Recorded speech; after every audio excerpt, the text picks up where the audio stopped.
નમસ્કાર વિદ્યાર્થી મિત્રો, કેમ છો બધા? મજામાં? સરસ. ગયા લેક્ચરમાં વિદ્યાર્થી મિત્રો આપણે બધાએ એક સરસ મજાનો બેક્ટેરિયા વિશેનો અભ્યાસ કરતો ટોપિક પૂર્ણ કર્યો હતો. આજે આપણે ચર્ચા કરવા જઈ રહ્યા છીએ સૃષ્ટિ પ્રોટિસ્ટા. બરાબર. ખરેખર આ સૃષ્ટિને આપણે આદિ જીવ તરીકે ઓળખીએ છીએ. પરિપક્વ પ્રજીવની શ્રેણીમાં આવતા નથી. એનો મતલબ એમ કે સૌપ્રથમ જો સજીવ સૃષ્ટિ તરીકે બેક્ટેરિયા ઉદ્ભવ્યા હોય, ત્યારબાદ થોડા પરિપક્વ આદિજીવ, ખરેખર એને સંપૂર્ણ પ્રજીવ ન કહી શકાય, અને પછી તમારી ટેક્સ્ટ બુકમાં આવશે પ્રોટોઝુઓન્સ. પ્રોટોઝુઓન્સ એટલે ખરેખર પ્રજીવ. અત્યારે આપણે જે ચર્ચા કરી રહ્યા છીએ આ છે મોનેરા, આ છે એ છે પ્રોટિસ્ટા, અને આ છે હવે પછી આવશે એને આપણે કહેશું પ્રોટોઝુઓન્સ. એટલે કે મોનેરામાંથી, બેક્ટેરિયામાંથી સીધા જ પરિપક્વ પ્રજીવ નથી બન્યા. પ્રજીવ બનવાની ક્રિયામાં આગળ વધતા વધતા જે અસ્તિત્વમાં આવ્યા એને નામ આપ્યું પ્રોટિસ્ટા. તો શરૂ કરીએ છીએ. પહેલો મુદ્દો, બધા જ પ્રોટિસ્ટા એ એક કોષીય છે. મોટાભાગના સજીવ છે એ એક કોષીય સજીવ, અને કા બહુકોષીય સજીવ હોય, એક કોષીયને યુનિસેલ્યુલર કહેવાય, બહુકોષીયને મલ્ટીસેલ્યુલર તરીકે ઓળખી શકાય.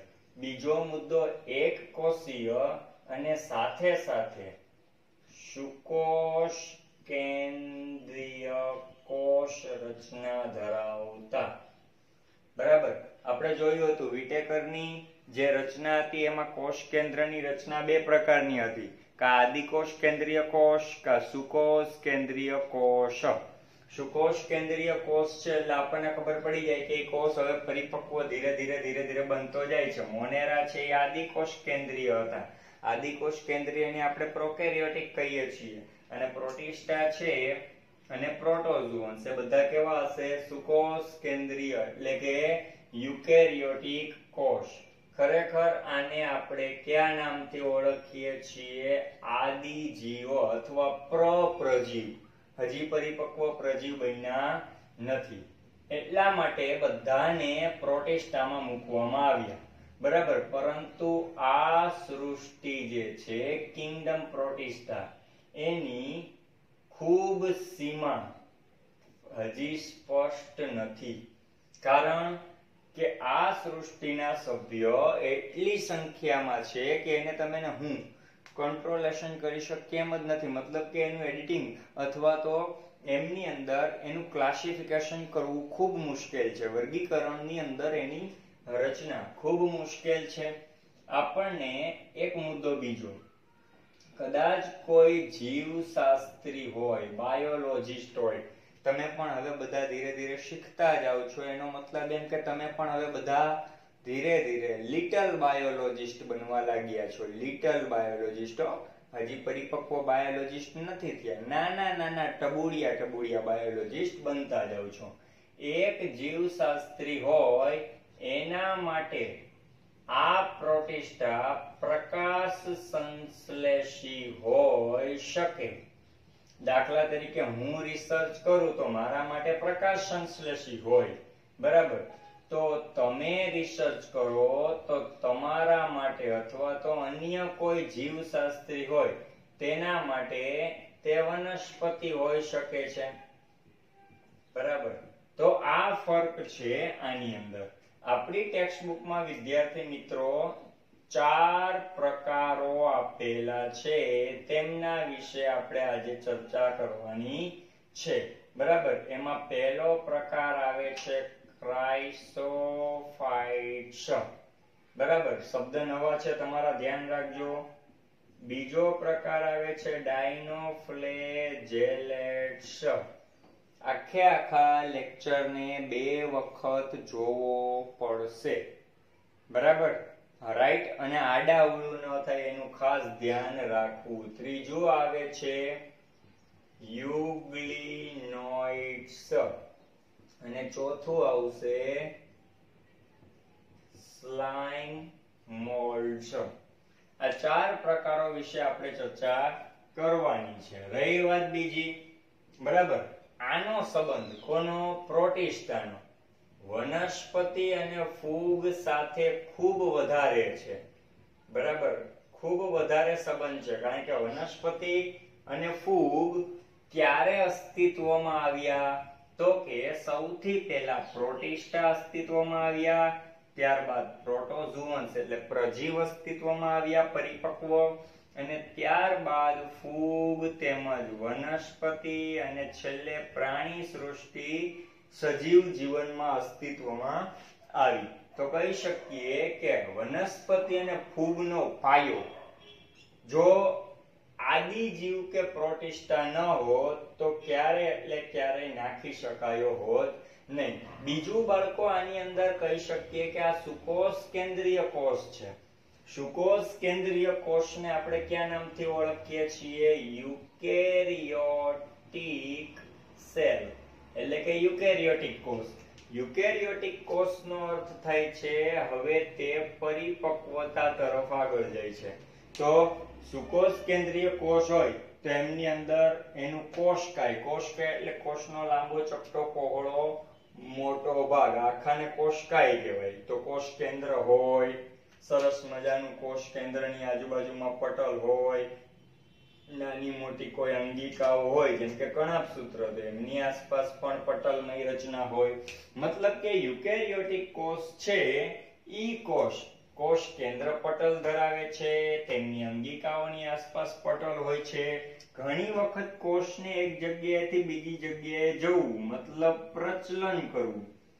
સાદી ભાષામાં કહીએ તો સ્થાન ફેરબદલી કરવી. એના માટે એમની પાસે પક્ષમાં કે કશાની હાજરી હોય છે. બરાબર, લાસ્ટ લેક્ચરમાં આપણે પક્ષમાં અને કશા વિશે અભ્યાસ કરી ચૂક્યા હતા, અને આ જ ટોપિકમાં કશા વિશે આવશે અને પક્ષમાં વિશે આવતા લેક્ચરમાં આવશે. તો જે આપણી બુકમાં ચાર પ્રકાર આપવામાં આવ્યા છે, ક્રાઇસોફાઇટ્સ, ડાયનોફ્લેજેલેટ્સ, યુગ્લિનોઇડ્સ અને સ્લાઇમ મોલ્ડ, એના વિશે આપણે હવે અભ્યાસ કરવાનું શરૂ કરીએ છીએ. ફરી પાછું બાળકો આ ટોપિકના શબ્દ તમારા માટે થોડા નવા છે, એટલે તમારે આને વારંવાર ગોખવાની ક્રિયાવિધિમાંથી પસાર નથી થવાનું. બરાબર, ગોખવું નહીં.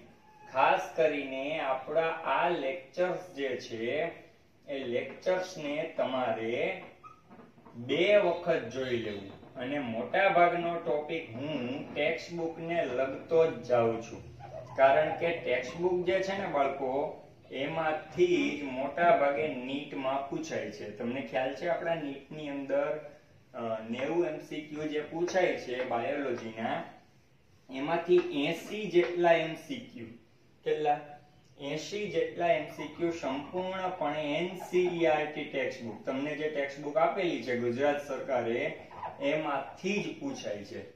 બરાબર, 10 પ્રશ્ન છે એ બહારના પૂછાય છે, અને જે બહારના પ્રશ્ન પૂછાય છે એ પ્રશ્ન પણ આપણે આપણા લેક્ચર્સની અંદર એડ કરતા જશું, જેથી કરીને તમારે અત્યારથી જ ટોપિક્સની બધી તૈયારી શરૂ થઈ જાય. બરાબર, ઓકે. અને તમે અગાઉના લેક્ચર્સમાં જોયું હશે આપણે ટોપિકની સાથે સાથે એક્સ્ટ્રા ટોપિક પણ જોતા જઈએ છીએ. આજના લેક્ચરમાં પણ ખાસ અંત સુધી જોશો એટલે એક્સ્ટ્રા ટોપિક એમની અંદર આવશે જ. બરાબર, તો બ્લુ માર્કર છે એની ઇંક થોડીક ડેન્જર આવી ગઈ છે, આડોડાઈ કરતી થઈ ગઈ છે, એટલે એને આપણે હવે યુઝ કરશું નહીં, કારણ કે તમે હમણાં જોયું સાફ કરવામાં ખૂબ વધારે સમય લાગી ગયો છે.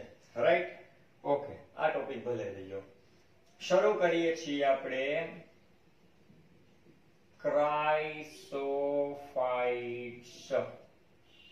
ક્રાઇસોફાઇટ્સ. વિદ્યાર્થી મિત્રો, જ્યારે શબ્દ ક્રાઇસોફાઇટ્સ આવે ત્યારે મને સીધો જ 2 શબ્દના ઉદાહરણ યાદ આવે. એક આવે ડાયેટમ્સ અને બીજું આવે ડેસ્મિડ્સ. ડેસ્મિડ્સ ને આપણે કહીએ છીએ સોનેરી લીલ. આવા પ્રોટિસ્ટાઓ છે ને બાળકો, એ અલિંગી પ્રજનન પણ કરે અને લિંગી પ્રજનન પણ કરે. જો લિંગી પ્રજનન કરે તો એમાં એક નર હોય, એક કોષીય છે, હમણાં ચર્ચા કરી, એક માદા હોય. બંને જોડાઈ જાય એટલે જે રચના બનાવે ને એને કહેવાય ફલિતાંડ. ફલિતાંડ દ્વારા એ પોતે પ્રજનન કરે અને જો નર અને માદા જોડાય તો એને કહેવાય લિંગી પ્રજનન. બાકી અલિંગી પ્રજનનના ટોપિક આપણે અગાઉ ભણેલા છીએ. ક્રાઇસોફાઇટ્સ ની અંદર મને ડાયટમ્સ અને ડેસ્મિડ્સ એ બે શબ્દ સીધા યાદ આવે. ખરેખર એનો વસવાટ જોઈએ તો ઈ ક્યાં રહે છે, તો કે તે મીઠા પાણી અને દરિયાઈ પાણી બંને પાણીની અંદર જોવા મળે. ખારા પાણીમાંય હોય, મીઠા પાણીમાંય હોય. અને ખાસ તે પાણીના પ્રવાહમાં નિષ્ક્રિય રીતે તરતા પ્લવકો છે. પ્લવક એટલે શું? તમારી ટેક્સ્ટ બુકમાં લખ્યું હશે પ્લેન્કટોન્સ. પાણીની અંદર હોય તો એને પ્લેન્કટોન્સ કહેવાય. બાળકો, તમે 10મા ધોરણમાં વિઘટન એવો શબ્દ ભણી ગયા. જટિલ પદાર્થનું સરળ પદાર્થમાં રૂપાંતર કરે એવા પદાર્થોને વિઘટક કહે છે. બરાબર? ખાસ કરીને એમાં બેક્ટેરિયાનો સમાવેશ થાય છે. ગયા લેક્ચરમાં આપણે જોયું હતું ખનિજોનું ચક્રીયકરણ, રાઈટ? તો જે જમીન પરનું વિઘટન કરે એને વિઘટક કહેવાય અને પાણીના જલીય સજીવો મરી ગયા પછી એનું વિઘટન કરે ને તો એને પાણીના વિઘટક એટલે કે પાણીના પ્લવક અથવા પ્લેન્કટોન્સ કહે છે. રાઈટ? તો આ શબ્દને મગજમાં ઉતારી લેવો. બરાબર? બીજું, ઘણા ક્રાઇસોફાઇટ્સ છે ને એ પ્રકાશ સંશ્લેષી છે બાળકો. પ્રકાશ સંશ્લેષી છે એનો મતલબ શું? તો કે તે સૂર્યપ્રકાશની હાજરીમાં પોતે પોતાનો ખોરાક જાતે બનાવી લે છે. પોતે પોતાનો ખોરાક જાતે બનાવી લે છે. પાણી, ખનિજ ક્ષાર, અન્ય પદાર્થો, આ બધા છૂટાછવાયા પદાર્થ છે ને એને કહેવાય અકાર્બનિક પદાર્થ. સૂર્યપ્રકાશની હાજરીમાં આ બધા પદાર્થને ભેગા કરી પોતાનો ખોરાક પોતે જાતે બનાવી લે છે. બરાબર? ખરેખર આવો ખોરાક નથી બનાવતા તો વાત છે. અને જે ખોરાક બને એને આપણે કહેશું કાર્બનિક ખોરાક. તો અકાર્બનિક માંથી કાર્બનિક પદાર્થ બનાવી લે છે. બરાબર? આટલી વસ્તુઓને આપણે લખ્યા બાદ જોઈએ છીએ એક શબ્દ ડાયેટમ્સ. જે શબ્દ આવ્યા ડાયેટમ્સ અને ડેસ્મિડ્સ. એમાં ડાયેટમ્સ છે એ સાબુના બોક્સની જેમ બંને બાજુથી બંધ બેસતી બે પાતળા આચ્છાદિત કવચોરૂપી કોષ દિવાલ ધરાવે છે. આ ડાયાટમ્સ નું ખૂબ મહત્વ છે બાળકો. દાખલા તરીકે હું એક વાત કહું, આ ડાયાટમ્સ છે ફોર એક્ઝામ્પલ, તો એમની આસપાસ પાતળા આચ્છાદિત આવરણથી બંધ બેસતી દિવાલ છે. સાબુના બોક્સની જેમ. થોડુંક મોટું કરીએ, આ સાબુના બોક્સની જેમ છે. બરાબર? ઓકે. અને અંદર ડાયાટમ્સ છે એ રહી શકે છે. તો આ પાતળી જે કોષ દિવાલ છે સાબુના બોક્સની જેમ, એ કોષ દિવાલ સિલિકાના દ્રવ્યથી બનેલી છે. સિલિકા એટલે રેતી અથવા રેતી જેવા કઠણ. સિલિકા દ્રવ્યથી બનેલી કોષ દિવાલ ધરાવે છે. આવી કોષ દિવાલ છે એના કારણે એ કોષ દિવાલ સખત છે. બરાબર? મતલબ કઠિન છે. આજુબાજુના પાણીની અંદર વધુ એસિડિકતા કે વધુ તાપમાન હશે તો પણ ડાયેટમ્સને કોઈ નુકસાન થશે નહીં. મતલબ કે આવી કોષ દિવાલ અવિનાશી છે, જેનો ક્યારે એટલે ક્યારેય નાશ થતો નથી અથવા પોતે નાશ પામતી નથી આ દિવાલ. તો આના ઉપરથી આપણે કહી શકીએ કે આ મુદ્દો ખૂબ મહત્વનો છે.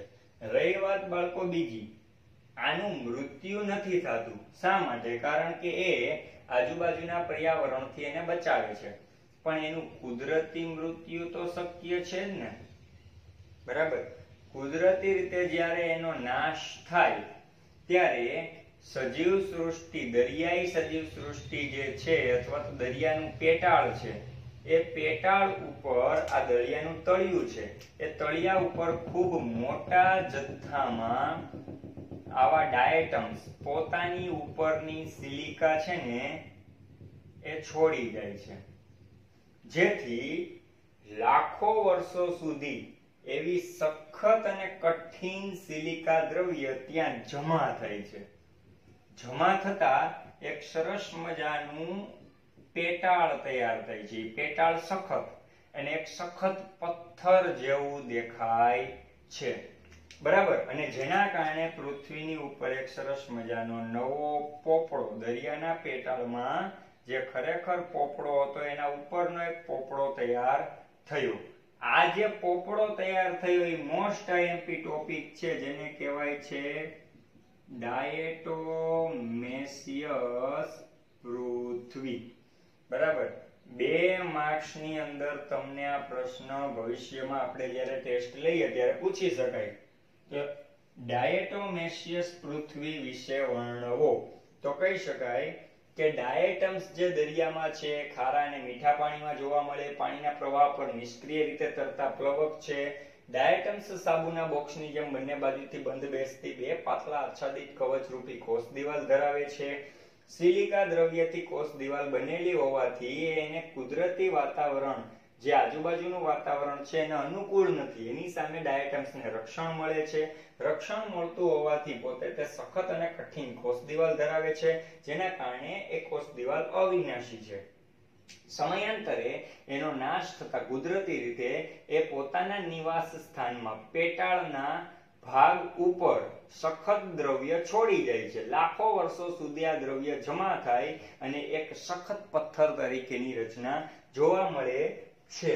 બરાબર, જેને આપણે ડાયેટોમેસિયસ પૃથ્વી તરીકે ઓળખીએ છીએ.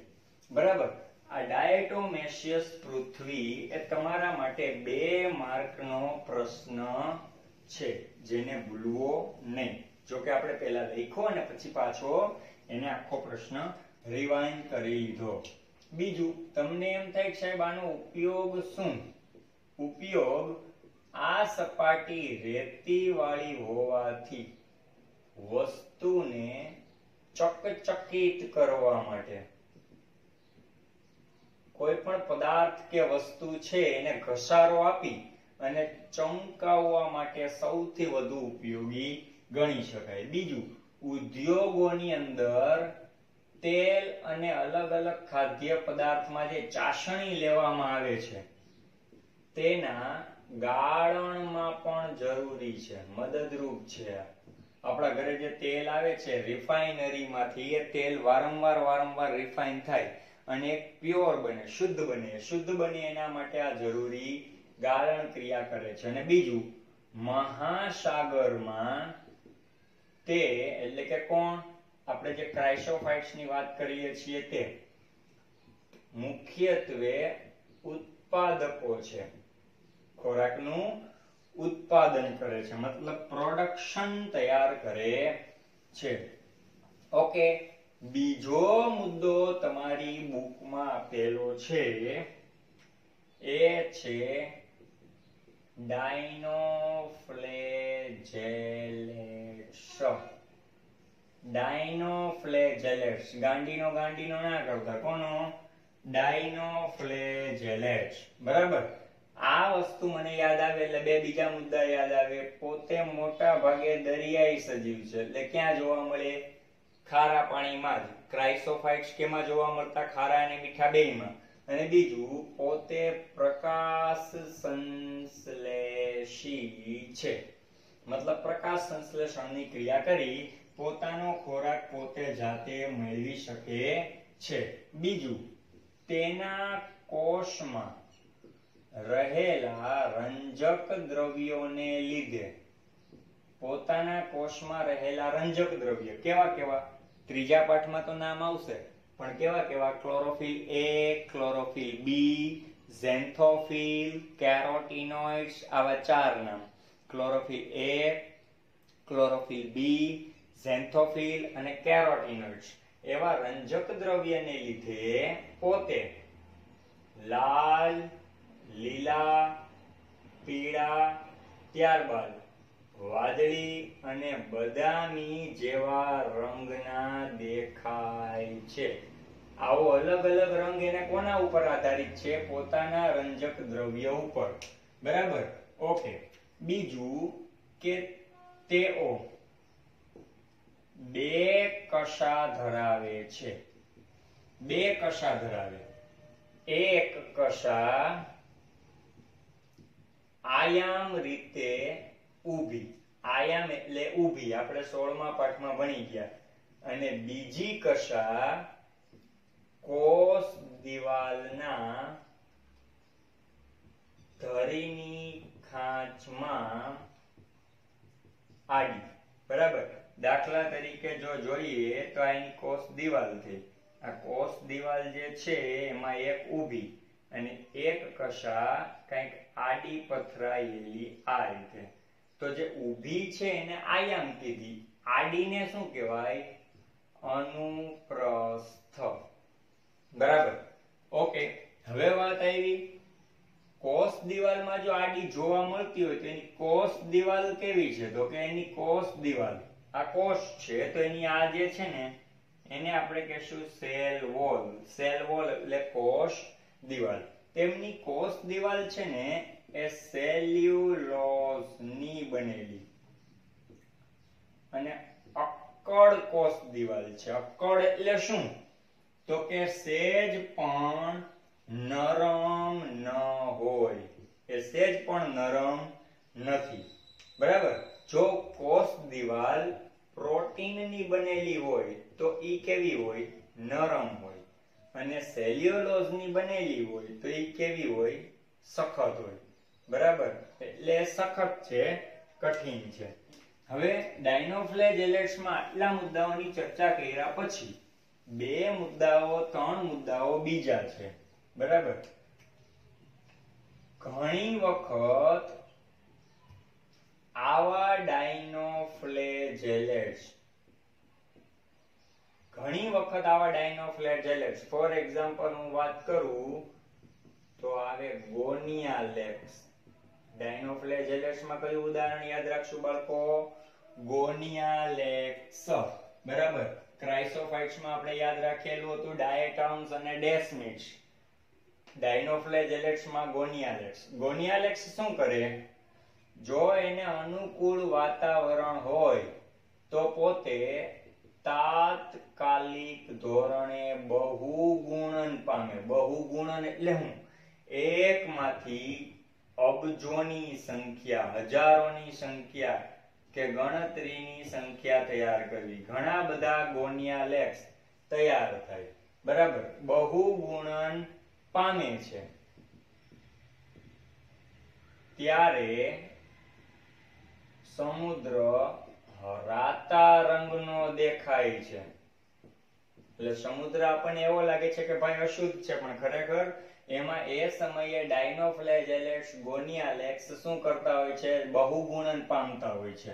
બહુગુણન પામતા હોય છે ત્યારે તે મોટી સંખ્યામાં વિષ એટલે કે ઝેર પણ મુક્ત કરે છે. અને જેના લીધે સમુદ્રી સજીવો છે, સમુદ્રી દરિયાઈ સજીવ સૃષ્ટિ. બરાબર, અને સાથે સાથે બીજો મુદ્દો કે સમુદ્રી દરિયાઈ સજીવ સૃષ્ટિ અને માછલીઓ એમના ઝેરથી શું પામે છે? મૃત્યુ પામે છે. બરાબર, આ મુદ્દા તો તમારી બુકમાં આપેલા છે, પણ બીજો મુદ્દો હું એક એક્સ્ટ્રા ટોપિક તરીકે લખું છું, ધ્યાન આપજો. બરાબર. ડાયનોફ્લેજેલેટ્સ ની અંદર ગોનિયાલેક્સ તમારી બુકમાં આપ્યું છે, પણ નોટિલ્યુકા એ તમારી બુકમાં આપ્યું નથી. જો તમે સરસ મજાના રાતના સમયે દરિયા કિનારે જાઓ, બરાબર, સાગર કિનારે दिल ये पुकारे, तू जो नहीं तो मेरा कुछ भी नहीं है, सागर किनारे. બરાબર, આદામ આદામ એમ તો કરો. સાગર કિનારે જો રાતના સમયે તમે જાઓ અને તમને પાણીમાં ચમકતા કંઈક દેખાય પદાર્થો બીજા કાંઈ નથી બાળકો, નોટિલ્યુકા છે. ઈ રાતે સમુદ્રમાં ચમકતા હોવાથી એનું બીજું નામ દરિયાઈ ભૂત પણ છે. આ ખાસ યાદ રાખજો, most IMP topic for NEET છે, અલગ તારવી લેજો. બરાબર. તો અહીંયા વાત થાય છે પૂરી ડાયનોફ્લેજેલેટ્સ ની. બરાબર. હવે કોણ આવે છે તો કે યુગ્લિનોઇડ્સ. જેવું નામ એવું એનું ઉદાહરણ,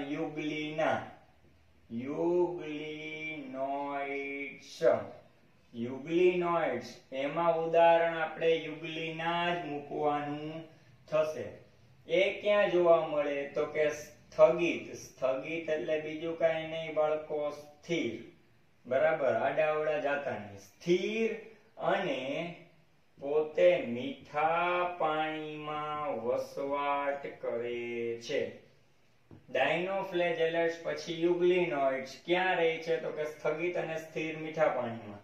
યાદ કરો તો ક્રાઇસોફાઇટ્સ ની કોષ દિવાલ સિલિકાની બનેલી, ડાયનોફ્લેજેલેટ્સ ની કોષ દિવાલ સેલ્યુલોઝ ની બનેલી, પણ યુગ્લિનોઇડ્સ માં કોષ દિવાલ ની બદલે પ્રોટીન સભર સરસ મજાનું આવરણ હોય જેને છાદી કહે છે. દાખલા તરીકે યુગ્લિનાની આપણે આકૃતિ દોરીએ તો કંઈક આવી રચના છે, અને આ જે કોષ દિવાલ છે એ કોષ દિવાલ નહીં પણ એને શું કહેશું, છાદી. હમણાં જ કીધું તું, જો પ્રોટીનની બનેલી હોય તો કોષ દિવાલ છાદીને લીધે નરમ છે, એટલે કે વળી શકે તેવી, મતલબ ફ્લેક્સિબલ, સ્થિતિસ્થાપક ગણી શકાય. બરાબર. બીજું, તેઓ બે કશા ધરાવે છે. અહીં જોઈ શકાય છે, બે કશામાં એક કેવી છે, લાંબી, એક કેવી, ટૂંકી. તો કે બે કશામાં એક ટૂંકી કશા અને એક લાંબી કશા. બરાબર. આ તો હાવ અલગ જ છે બાળકો. શા માટે? કારણ કે તે પ્રકાશની જો હાજરી હોય તો પોતે પ્રકાશ સંશ્લેષણ કરી લે છે અને પોતાનો ખોરાક બનાવી લે છે, જેથી એ સ્વયંપોષી કે સ્વાવલંબી તરીકે કામ કરે છે. પણ જો પ્રકાશની ગેરહાજરી હોય, પ્રકાશ એટલે સૂર્ય, બરાબર, ડોન નંબર 1 સૂર્યાભાઈ, રેડી? હા, પ્રકાશની ગેરહાજરી હોય તો પોતે પ્રકાશ સંશ્લેષણ કરી શકતી નથી, ખોરાક બનાવી શકતી નથી. તો શું કરે છે? અતિ સૂક્ષ્મ કે નાના નાના દરિયાઈ અથવા મીઠા પાણીના સજીવો જે છે, સૂક્ષ્મ સજીવો, તેનો ખોરાક તરીકે ઉપયોગ કરી લે છે અને ત્યારે તે પરાવલંબી અથવા પરપોષી જીવન જીવે છે. એટલે આ છે ને એ હાવ અઘરી આઈટમ છે, યુગ્લિનોઇડ્સ. શા માટે અઘરી આઈટમ? હું જ્યારે રિસર્ચ કરું અને સૂર્યપ્રકાશ હોય તો પોતે સ્વાવલંબી, અને તમે રિસર્ચ કરો ને સૂર્યપ્રકાશ ના હોય તો પરાવલંબી. એમાં આપણા બે વચ્ચે ડખા થાય. હું એમ કહું સ્વાવલંબી, તમે કહો પરાવલંબી. આનું વર્ગીકરણ કેમ કરવું? બરાબર.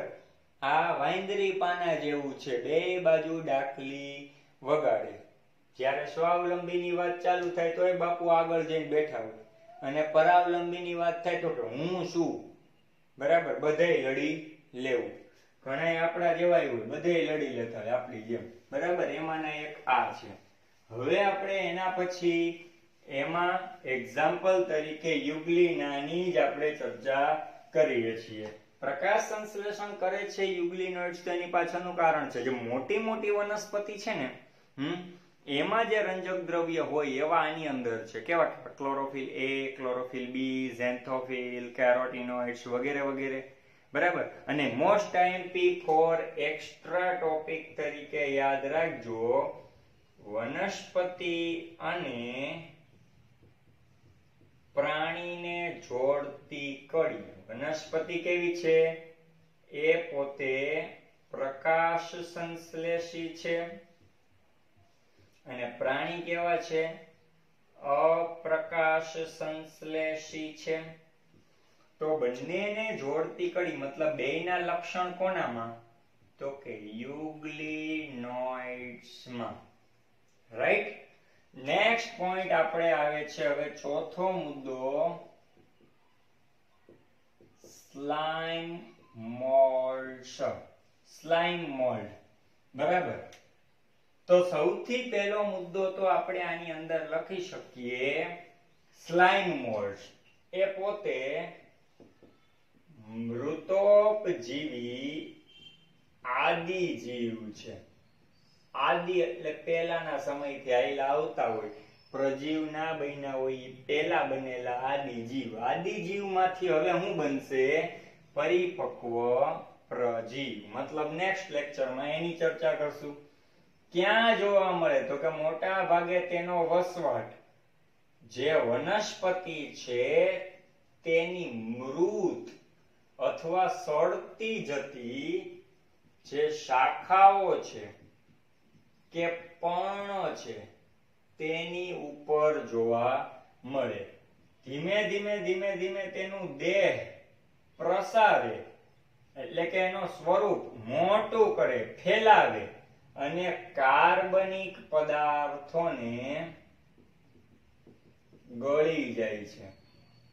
કાર્બનિક પદાર્થ એટલે હમણાં જ કીધું, આ એક ચોક્કસ પ્રકારના વિઘટક તરીકે ભાગ ભજવે છે. એટલે આને આપણે વિઘટક કહેશું. પાણીમાં નથી રહેતા એટલે આને આપણે નામ આપશું વિઘટક. પાણીમાં રહેતા હોત તો શું કહેત? પ્લેન્કટોન્સ. બરાબર. કાર્બનિક પદાર્થને ગળી જાય અને પોતે જે મૂળ સ્વરૂપ બહાર કાઢે અથવા એનો નિકાલ અન્ય ઉત્સર્ગ પેદાશ જે કંઈ કાઢે એનો નિકાલ ઈ કેવો કાઢે? અકાર્બનિક સ્વરૂપનો પદાર્થ બહાર કાઢે. બરાબર.